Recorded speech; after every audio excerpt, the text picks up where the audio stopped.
पुढची महत्त्वाची बातमी आपण पाहूयात। आम्ही तुम्हाला आंदोलनाच्या पहिल्या दिवसाची 8 दृश्य आता दाखवणार आहे। ही दृश्य कदाचित तुम्ही पहिल्यांदा पाहत असाल। तुम्ही जर सोशल मीडिया पाहत असाल तर तिथे यातली काही दृश्य आली असतील, पण दिल्ली पोलिसांनी आंदोलकांवर ज्याप्रमाणे लाठीचार्ज केला ते पाहता अक्षरशः अंगावर काटा येतोय। ही पहिली घटना एका युवकाची। एक जण पोलिसांचा मार खाऊन जमिनीवर पडलेला आहे, तर पोलीस आणखी एका तरुणाला लाठ्या काठ्यांनी बेदम मारहाण करतायत। दुसरी घटना आहे स्वागताची। पोलिसांनी झोडपून काढल्यानंतर आंदोलक एका ठिकाणी बसलेले दिसतायत। त्यावेळेस त्यांच्या बाजूने पोलीस आणि जवान जाताना दिसतायत। ज्या पोलिसांनी त्यांच्यावर काठ्या घातल्या त्यांचंच स्वागत आंदोलक करताना दिसतायत। हा गांधीवादी मार्ग वेगाने व्हायरल झालाय। तिसरी दृश्य आहेत आंदोलकांच्या उचलबांगडीची।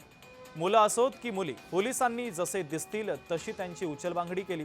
काही वेळेस तर मुलांसोबत त्यांचे आईवडील देखील दिसतायत, त्याच वेळेस उचलबांगडी केलेली आहे। हे आंदोलन नेमकं कोणाचं सत्ताधाऱ्यांचं म्हणणं आहे असं षडयंत्र आहे, पण आंदोलनामध्ये अनेक आंदोलके अल्पवयीन दिसतायत।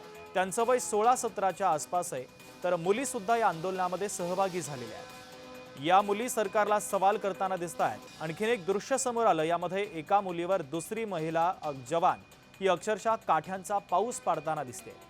ही दृश्य स्वतंत्र बघितली तर विश्वास बसत नाही अशी स्थिती आहे। आणखीन एका दृश्यामध्ये दिल्ली पोलीस कटघऱ्यामध्ये आहेत, कारण खुद्द पोलीसच आंदोलकांवर दगडफेक करताना दिसतायत। तसंच काही ठिकाणी दिल्ली पोलिसांनीच गाड्यांची तोडफोड केल्याचं देखील दृश्यांमध्ये कैद झालंय।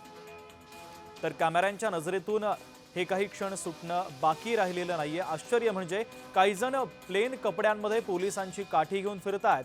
हे दिल्ली पोलीस आहेत की त्यांच्या नावावर पोलिसांनीच काही गुंडांना आंदोलनामध्ये काठ्या घालण्यासाठी घुसवलंय असा संशय देखील आता व्यक्त केला जातोय, कारण आंदोलकांनी या गुंडांनी पकडलेला आहे। कुठल्याच अर्थानं ते पोलीस वाटत नाही। त्यामुळे दिल्ली पोलिसांच्या नीती आणि नियतीवर आता अनेक प्रश्न उपस्थित होत आहेत। ही सगळी दृश्य आपण पाहतोय।